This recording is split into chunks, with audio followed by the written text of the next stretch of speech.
Hey guys, what's up? It's 8-Bit Eric. Today's review is going to be Implosion, Never Lose Hope.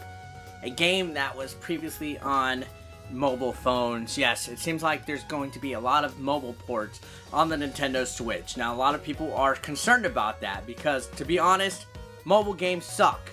Usually they're free-to-play bullcrap with a lot of unlockables that you gotta pay for, and it doesn't seem that it would translate well at all to a console. Well, Implosion actually kind of corrects that. I was wrong about my first initial impressions of it.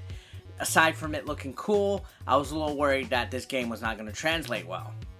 It's badass. Now, Implosion presents a hack and slash type of isometric viewed game that obviously took a lot of its stuff from games like Diablo and stuff like that, where you just mindlessly hack and slash your way through a whole bunch of levels. Now, the graphics of this game, while a little bit outdated looking, a little bit of PS2 era, are actually rather nice. The game runs rather smoothly. What can you expect from a mobile game? In my opinion, this one hit the ballpark as far as gameplay goes, being ported over to the Nintendo Switch.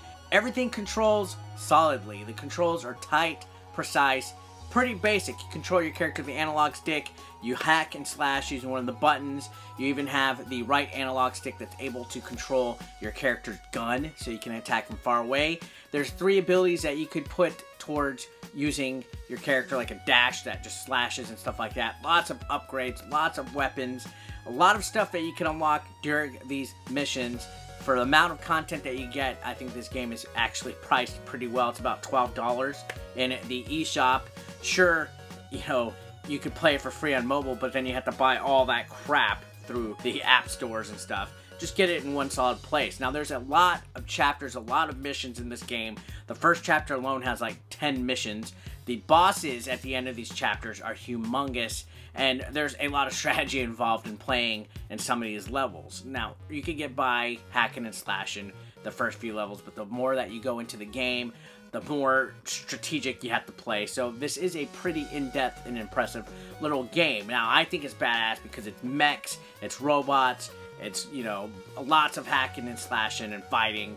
That's up my alley. I think Implosion is a nice little title and probably one of the better Switch games out there as far as indie games go. I would like to give Implosion an 8 out of 10 because the presentation's there, the cutscenes and voice acting between the missions is impressive. There's a lot of juice here. Now, don't get me wrong, a lot of the missions are pretty short. You can breeze through most of the missions in about 3 minutes or less, but the fun is there. And there's also unlockables. There's like another character that you can play once you get past the first chapter. There's a lot of upgrades, as I mentioned. You can change the attributes of your characters just based on what kind of items you have equipped. This is a pretty juicy game, in my opinion.